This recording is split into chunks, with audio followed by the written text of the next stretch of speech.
What's up, Lorenzo?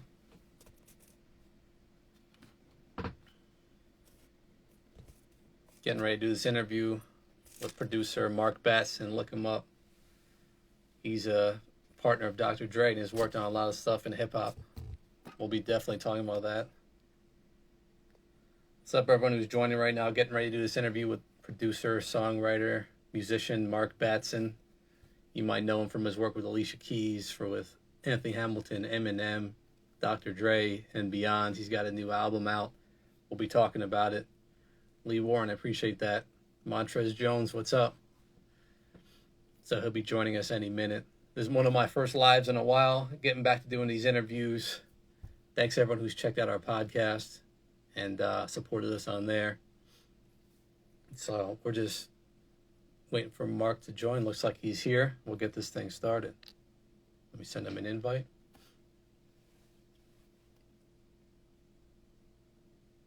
Started.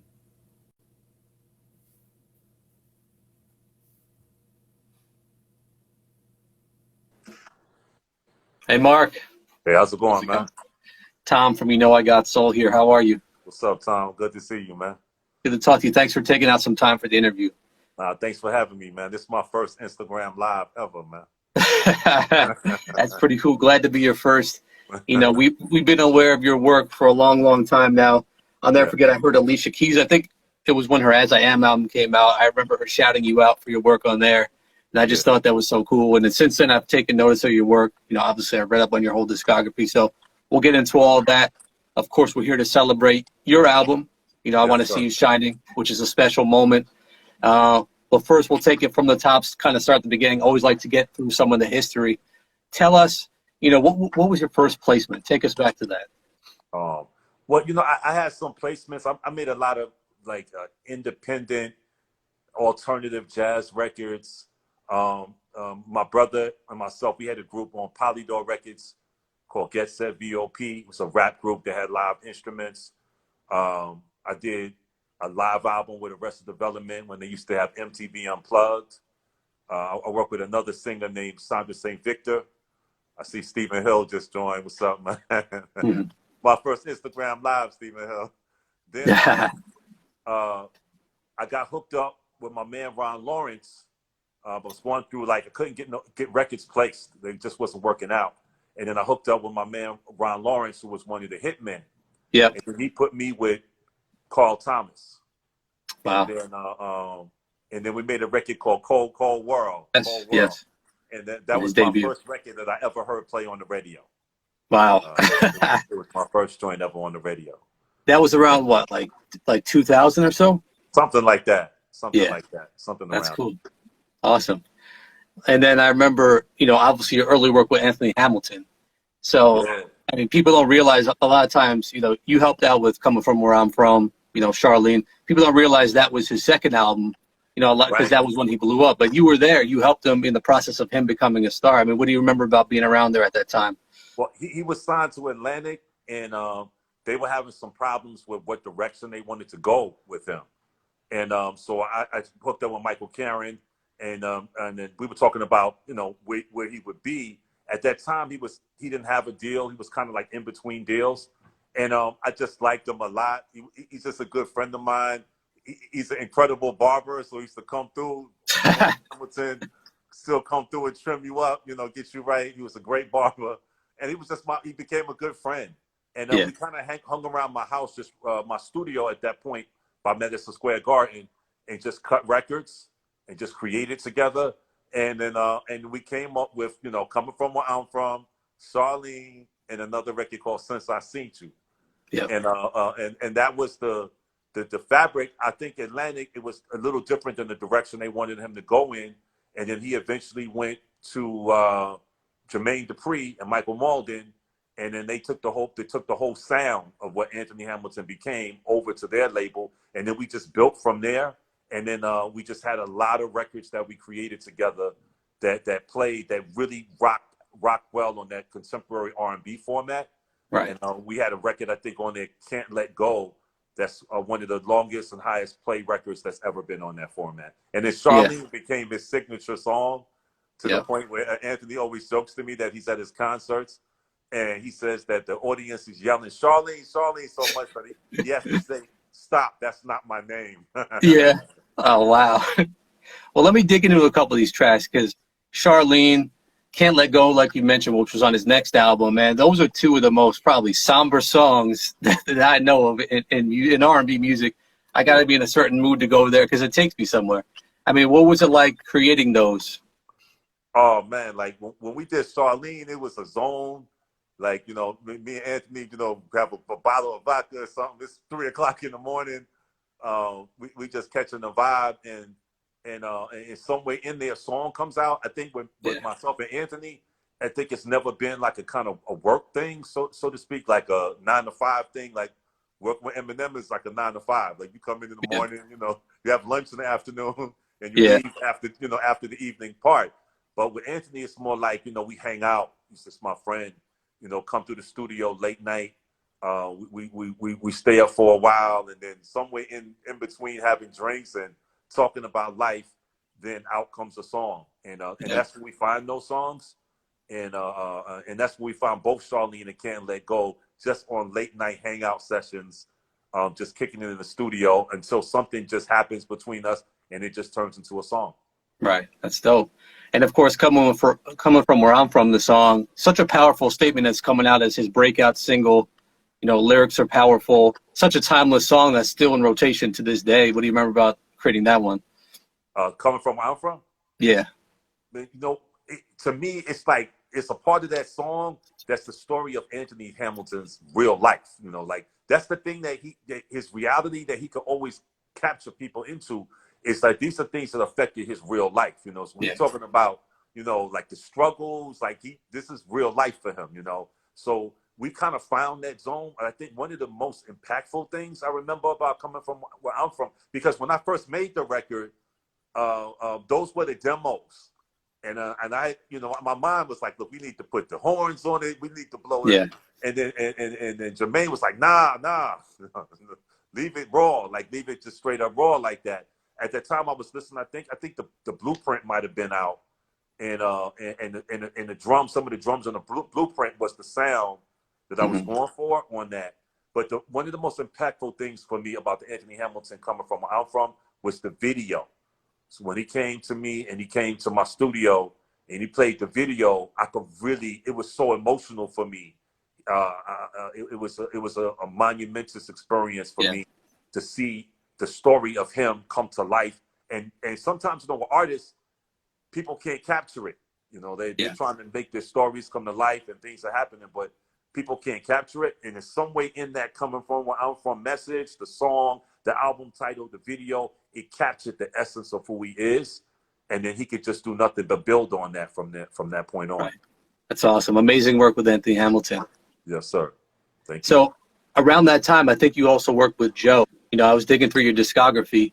Yeah. And you worked on his Better Days album. The interesting thing about you as a producer, and you're a true musician, you might not be listed as the main producer on a song, but you contributed in another way to a song that added elements that make it what it is. So talk about, like I think on Joe's Let's Stay Home Tonight was one of them, and Better Days, the songs, you contributed certain elements. Talk about being able to contribute like that.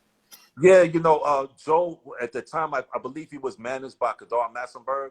Yes. And I was doing a lot of work with him then. And then Joe, he was like, he had these records, but what they would do with me sometimes is to come in and put finishing touches on things, to bring out the best parts, to analyze where it was and see where it could go.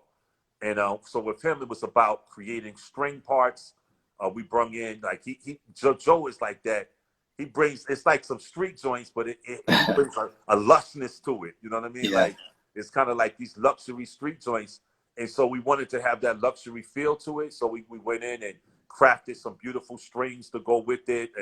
And I made some arrangements for him and just kind of vibe with him to put the finishing touches on what would be that album. That's still great work on there as well. Thank you. I know you contributed to India Arie's debut album as well. I believe the song Brown Skin was one of them, which is a great song. Yes. Talk about working with her early on. She's one of the most unbelievable artists in the world. Like, I always talk about when I first met India, when I went to the studio to record her, it was this insane sensation that when she opens up her mouth to sing, I felt like I felt it in my back, Yeah. and like a tingly feeling in my back. You know, like it's the sound of this ebony wood. She has a fantastic sounding voice, and she was signed to Motown when I met her. It kind of in a not a similar situation like Anthony, but some similarities where they were having this problem to find like Yeah. what is her sound, like what is it. They had some songs that were really great, and then Kedar, I talked to him, and another guy named Rob Watson, who was the A&R, and then they asked me to go take a look at what she was working on, take a look at Brown Skin. We went to the studio. We cut Brown Skin was the first song that we cut, and then after we cut Brown Skin, then it just catapulted into a bunch of songs that we wrote and created. Some I just produced, some others I wrote with her. And in that is one of the favorite songs of productions of records I've ever done. Wow. With Strength, Courage, and Wisdom. It's Yeah. probably one of the most important records for me that I've ever done. One of the most emotionally connected records that I have, that I've ever recorded.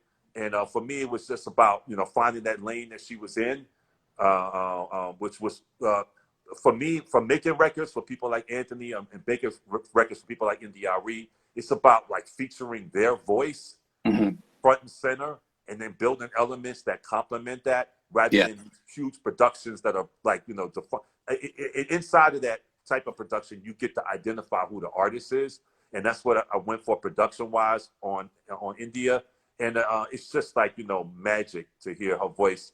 I see you, Rob Wood. I see you and your mom listening. Yeah, it's just she has a magic, beautiful voice. It's no, I can't put enough accolades and descriptive on what it's like to record NDRE in the studio, except to say it's the privilege of being in the room and hearing a voice that sounds as magnificent as that. It's amazing. Amazing.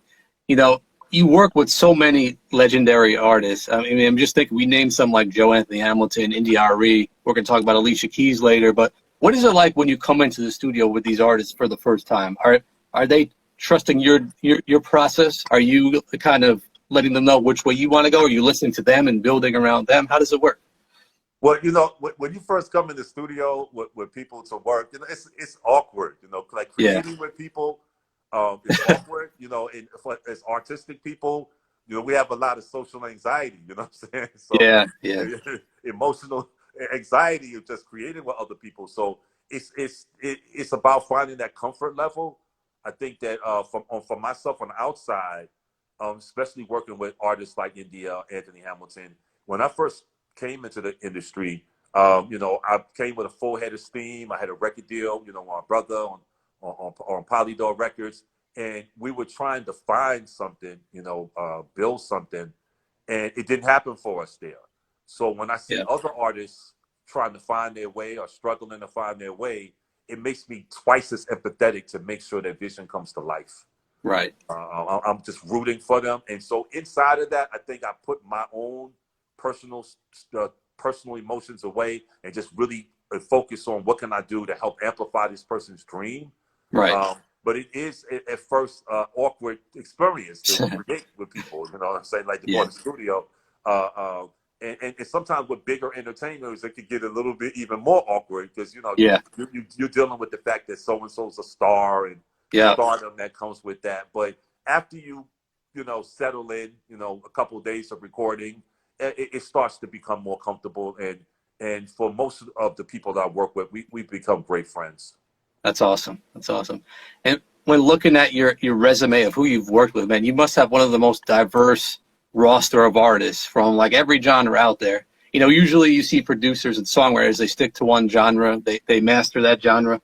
But you're in like so many different ones, working with everyone from like a Alicia Keys to a Dave Matthews or a Seal, and then back to Anthony Hamilton. Like you can go in so many different directions. How are you able to do that so successfully?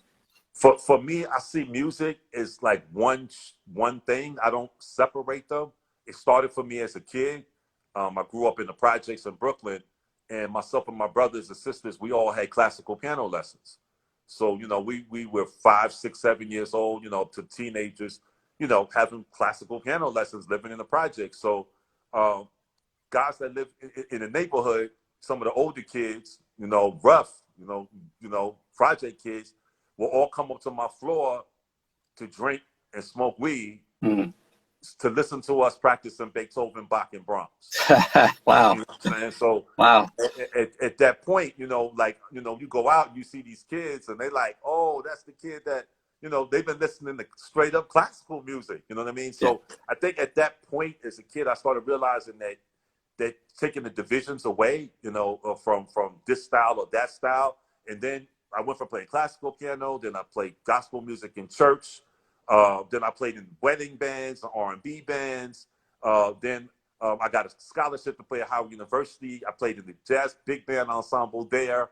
Then Wow. I became the pianist for the Smithsonian Institution, Yeah. where I performed different characters. So I played Duke Ellington. I had an 18-piece big band where I was doing that one week, and then 3 weeks later, I was working with Eric B. and Rakim. So, I never looked at music as like this separate kind of thing. Like rock goes over there, hip hop goes over Yeah. there. I work with the Black Rock Coalition in New York, so I perform with Vernon Reid and Living Color, and I always saw music as this amalgamation. Like it's not this separate cultures. Like we're all one culture, and so if you find some expertise in that, if you bring, practice, whether it be your scales, your arpeggios, and your musical expertise, and then bring that open mind, then you start to blend into different situations with ease.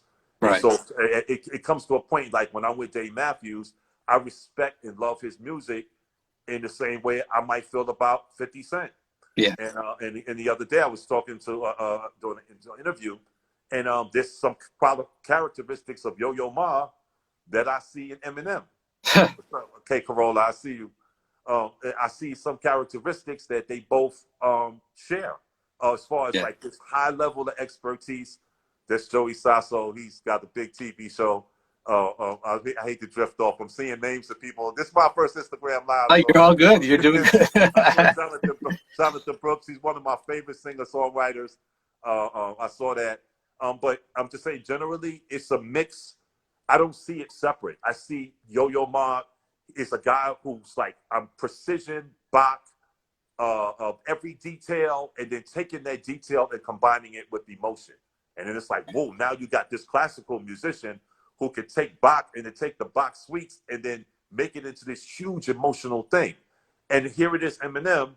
I mean, this technical wizard who pays attention to every detail of every word and then still find that emotional part of it as well to perform. So Right. there's a similarity to what they do. So at that point, you start seeing these styles and these movements are being one thing. And that's how I see music. I see it as one huge musical, thing that I could jump in a little here, jump in a little there, jump in a little there. Very well put, man. You definitely have a unique skill set when it comes to that outlook. So I was raving earlier about your work on Alicia Keys' As I Am album. I've been on record arguing it might be her best album. I love her debut, Songs in A minor, but this one's right up there for me as well. And what really sets the tone for that one are the first two songs, Go Ahead and Superwoman, which really, I love it. Those just hit you right in the face. I mean, just talk about your work on helping to create that album. Well, first I'm going to say that that album has one of my favorite songs I've ever worked on, wrote anything on, which is I Need You. Yes, yes. Yes. I Need You is one of my favorite songs. I think the lyrics of it are perfectly written. I like when the song has this Rubik's Cube quality where different parts comes together to make the message come into one thing. And that song nailed that. It was a great time to record. Again, working with Alicia Keys, this is a massive personality, superstar, fantastic voice, and she just goes in the studio and just like tears songs down. I mean, like if you just see from her first song when she's singing "Falling," like she's just tearing songs down. Giving it to you performance wise. So it was a great opportunity for me to be in the studio with Alicia Keys, and Alicia Keys saying, "Can you play this piano part for me right here?" So I'm like, I'm sitting there, playing some Alicia Keys piano. I had this great experience where like I worked on Alicia Keys on another album, and then just some parts I played, they're real tricky. So she calls, and I'm giving Alicia Keys piano lessons in my house on the phone. And my friends are there, and they're like, "Oh my God, it's Alicia Keys. You're giving her a piano lesson on the phone. It's crazy." But at that particular record, I think a bunch of elements came together at the same time on that with the creative process. I think the personnel that were involved. I think Marsha Ambrosius was one of the lyricists. Harold Lilly, and it seemed like that and Kerry and the crew that worked on the record. It seemed like a lot of great things came together at the same time. Right. Songwriting wise, production wise, I think that No One might be one of her biggest songs ever made that was also on that album. And I think as a collective, like we found something that worked with us all together creating. Right. It was a really interesting time in all of our lives. I think we all were going through a transition period at the same time. Like a lot of us in the room were transitioning from relationship transitions, emotional transitions. And inside of that, we all bonded and came together to make that body of work. I'm just going to say again, like one thing I do want to say about bodies of work. I'm a huge fan of a body of work. Yes. I'm a huge fan of albums. Yes. I think albums define artists more than singles. And I'm hoping that we can find a way to get back to bodies of work being presented rather than the single culture that's been created by streaming. I just miss albums. I miss great albums of people putting together great albums. And there's a couple of them I've heard in recent times, but I just miss everybody having to make a complete album over a series of songs or a mixtape or any of those things. I have many thoughts on that. Personally, I don't think we're ever going to get back to that. Unfortunately, I just think preferences have changed. Attention spans are too short now, and that type of thing. There's not enough money in it. Artists aren't putting the time and work into it. But that's another discussion for another time. We want to highlight you here. I want to talk about your new album, but I have one more question I want to get into before I talk about your album, and that's your work with Dr. Dre. So we're an R&B site. But, obviously Dr. Dre is one of the greatest genius musicians of all time and artists. Yeah. And to us, he's almost like a myth because you don't see him a lot.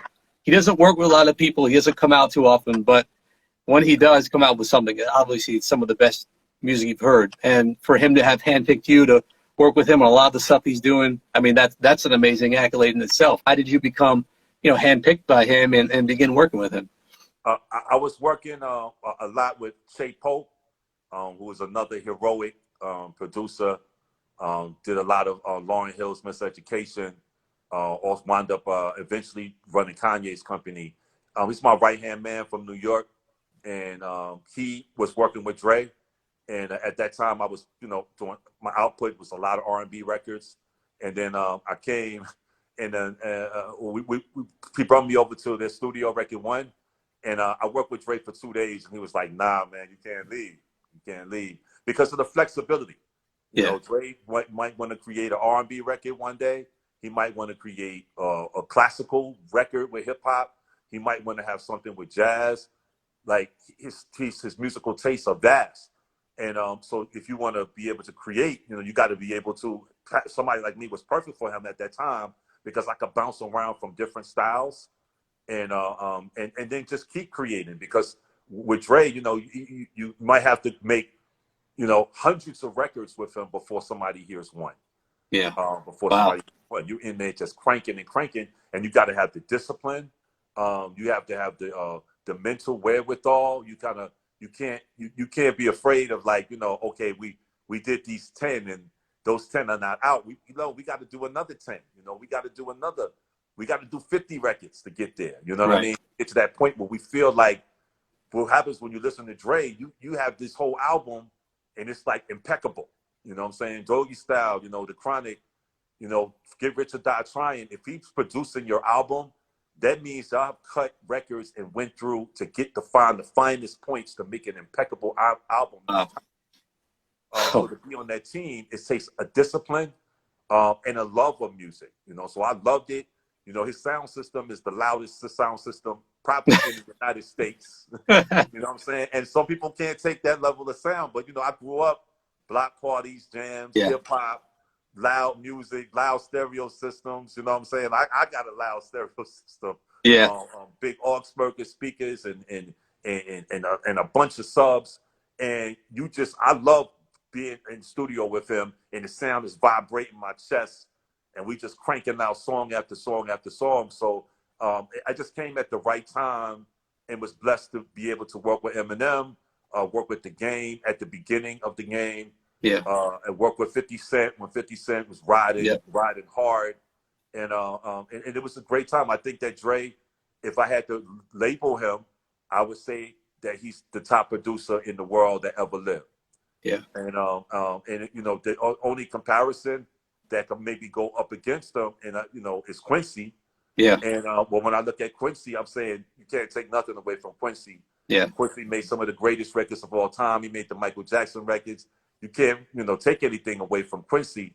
But you know, Michael Jackson built his career, you know, Yeah. on his own. Quincy Jones had his career, you know, as a solo artist, made a lot of fantastic records. Yeah. But when you look at somebody like Dre, who built the careers of Snoop Dogg, built the careers of Eminem, built the careers of 50 Cent, built the careers of 3 of the top tier artists in the field whose careers have lasted, like, you know, how long have the careers lasted? With some of the biggest records that were ever made, I think that puts him at the top tier of producers that ever lived. Right. So what was the pressure like being in that moment? I mean, you were working with arguably the greatest producer of all time, working on some of the most anticipated releases in hip hop that were coming out around that time. Eminem, 50 Cent, The Game. I mean, these were million and first week sales. Like, what was it like working on those albums and the pressure that you would feel to perform and put out your best work? Man, it was so much fun. I can't imagine telling you. First of all, 50 Cent is one of the funniest people I've ever been around in my entire life. And I think as time progresses, people are beginning to understand how much of a comedian 50 Cent is. You know what I'm saying? He would literally come to the studio and have us laughing to tears every single time I saw him. Eminem Marshall is just as bad. And people think he's making these really serious records. And he might say some of the most serious, outrageous thing, but he thinks it's hilarious. He thinks it's funny. You know what I'm saying? So these guys are just, I had a lot of fun making records with them. I think it's just the diligence, of the, you know, you have to be, for me, I'm always on time for everything I do. Yeah. Like I'm not a late person. If somebody told me to be at 1 o'clock, I'm gonna be there 5 minutes to 1. We come on time, we do the job, and then working with Dre after the job, we always had a lot of fun. You know, we played the music, and then we had our friends come up to listen to it, so that we could know what we had. You know what I mean? Yeah. We know, like, if people come, we might think we have something hot. People come, they might be like, I don't really like that one. So, you know, we made sure all the records were the records that everybody liked. And I wouldn't say the situation was pressure for me at all. Working in the aftermath for 10 years, it was more fun that I had making music with the top guys in the game, and then listening to some incredible records. And then there's a lot of records that people never heard that we made. Yeah. You know, I have a lot of records with Eminem that never came out. Records with 50 Cent that never came out, that I personally think are insane. Like the records I cut for Detox. I cut a lot of records with Detox. Records with Jay-Z for Detox. Everything. So we got a chance to listen to them. These incredible records that maybe people will never hear. But we got to enjoy those records coming fresh off the press. You know, fresh Jay-Z joint. You know what I'm saying? The fresh Nas joint. That maybe nobody will ever hear. So it was a great privilege, man, to be. That's epic stuff, man. Love it, love it. Yeah. So all this journey we discussed so far is leading up to this moment now, which is your album. I Want to See You Shining. You know, your first album. What led you to this point to release this album? You know, after all this time. It started with the pandemic. I'm never been like a front man type of person. It started with the pandemic, and first there was this whole thing in the pandemic where, you know, there was first a rumor that black people couldn't even get the coronavirus, that nobody in Africa had it. Like it wasn't a black thing, so to speak. And it's somewhere in there, the dialogue totally switched. Then it was like black people are three times more time likely to get it than anybody else. And then a bunch of fear and anxiety was put, on the culture. And then from in the middle of that, then we get the Ahmaud Arbery murder on television. And then, the most outrageous incident in the history of the internet, we get George Floyd. Yeah. Now we're watching these things repeatedly.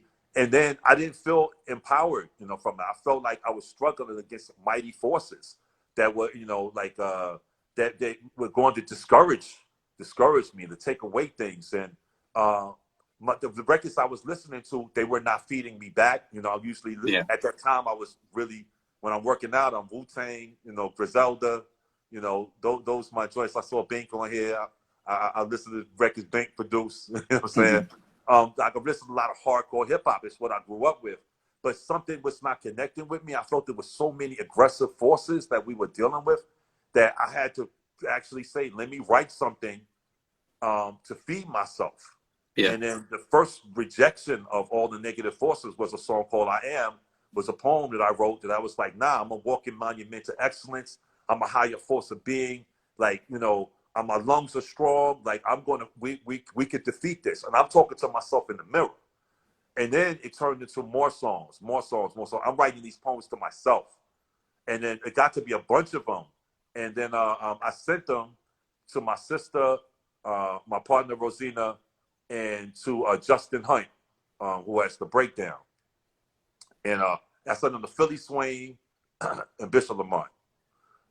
Everybody who heard them was like, hey, Justin Hunt was like, I go hiking with this. I'm running the mountains with it. So I have a comfort zone. My comfort zone is make my beats, do my thing or whatever. It wasn't like I'm trying to be an artist and jump out and make records and now I'm gonna be the next, whoever. It just became like the friends around me were like, you need to come out of your comfort zone and you need to present this to people. You need to get this in other people's hands. That this helped me, and they challenged me to say, "Will you put it out?" You know what I'm saying? And they stayed on me, my friends.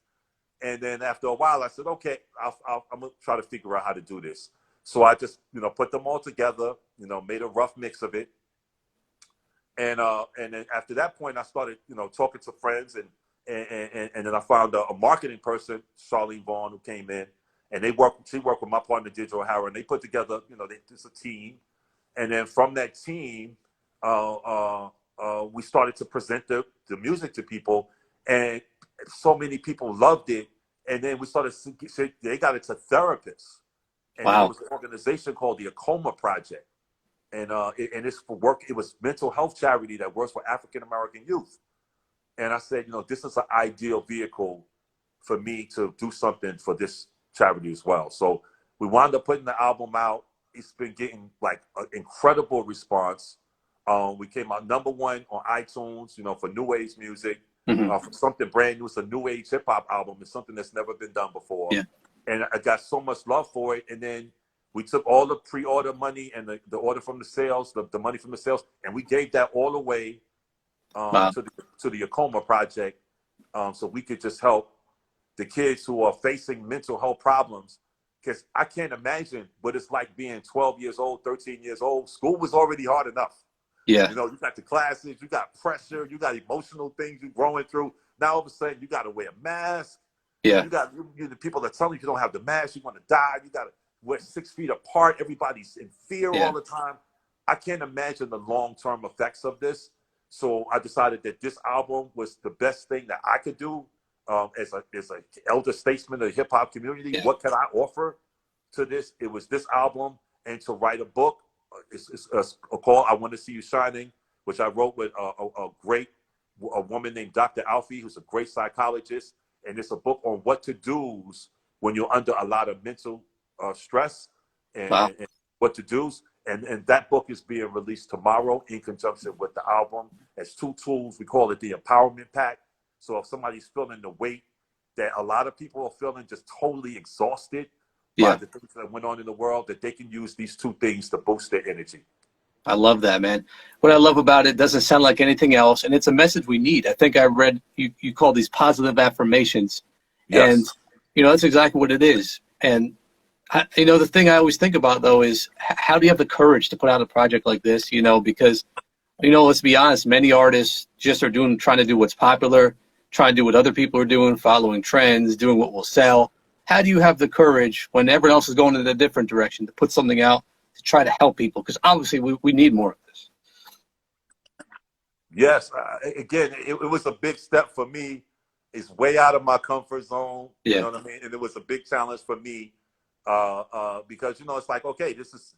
I don't even know what kind of music to call it. It's not a rap album. yeah, It's not hip hop. I didn't fall onto any of the usual devices that I use for hip hop music, which are big drums and big hip hop drums. It right, was just. I'm a fan of affirmations. They have helped me a lot in my life. There's a woman named Louise Hay who does these great affirmations on YouTube, and also CT Fletcher, the workout guy, gets me all pumped up, like and it's really like telling yourself where you're going to be.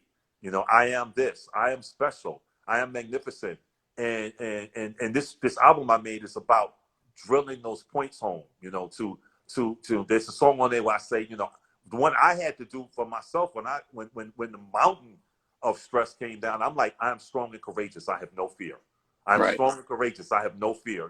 Say it again and again. When people started saying, I can't breathe during the George Floyd, I was like, I'm not saying that when the coronavirus is going on.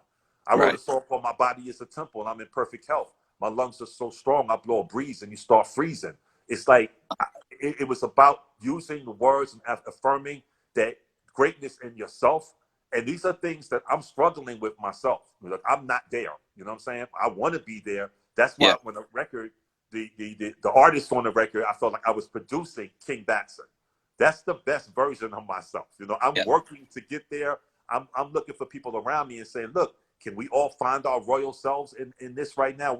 Can we take control over this dialogue of what's happening in the world and to find a way to say, we can beat this. We are better than this. I'm strong. I'm invincible. That's the dialogue that I put on the record and on the album. It's totally not what is happening in hip hop culture. yeah.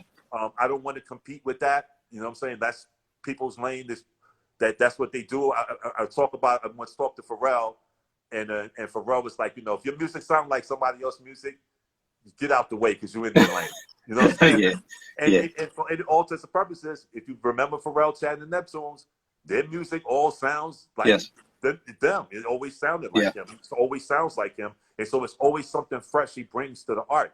And so for me, it was like, okay, I'm going to make something that sounds like me, like individualistic, and here you go. Is it ready for streaming services? Am I trying to go platinum? And hey, if 10 people have already called me and said, you know what, I was down. A good friend of mine, her name is Blue. She reached out to me. Her grandmother was in the hospital, and she's like, I'm on the plane right now, and I'm listening to this to get me through. wow, And that's what I'm looking for out of this project. I'm looking forward to help people get through for whatever's going on right now. And it feels like we're getting ready to turn into another moment, which is like the second round of the winter coronavirus. yeah. Who knows what's going to happen with the election? It seems like we got a lot more coming up in the next couple of months. And I'm hoping that we could turn to this music like this and be able to have some type of help to get through it. Right. That's why I made it. Thank you so much for putting a project like this together, Mark. I mean, as a creative, there's not much bigger impact you can have than helping people get through, helping people heal or get Yeah. better or improve themselves. I mean, it doesn't get better than that. So we thank you. Blessings, man. Thank you. Thank you. And Thank you for checking it out and having me yeah, on. and we're just about out of time. But before we go, I want to just ask: is there any upcoming productions we can look forward to from you? That anyone you're working with currently? Anything you got coming out? I'm gonna send a shout out to a couple people I love. Chica, I think is fantastic. I worked on her EP. I think she's one of the most incredible artists that I've ever worked with. Sending a shout out to Tank and the Bangers. I'm working on a movie score with them about three young sisters who they were going through a tough time and homeless, and Tyler Perry paid their rent for 2 years, and they wanted to be junior Olympians. Wow. So I'm doing the score to that, and I have a bunch of projects. I have my own show I'm working on HBO. There's another one called Button. I say, Corolla, how you doing, Corolla? Yeah. I tell them about Button. It's another play that I'm working on. I'm mixing it up, multimedia. I'm starting a film company now, film and TV company, and we have 3 projects coming up on deck that all have deals.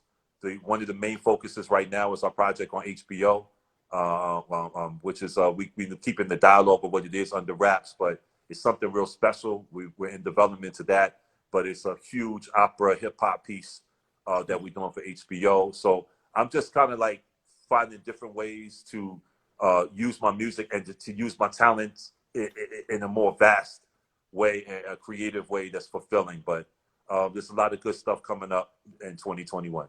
Awesome. Well, thank you, Mark, so much for your time for this interview. Thank you for all the timeless music you've given us over the years and will continue to give us. Everyone who's watching this interview, make sure you go check out the debut album, I Want to See You Shining. Definitely needed in your life, something we could all, use in this day and times. And, you got our support, Mark. We appreciate you. Man, I appreciate you so much. Thank you for having me. All right, no problem, man. Take care. Peace.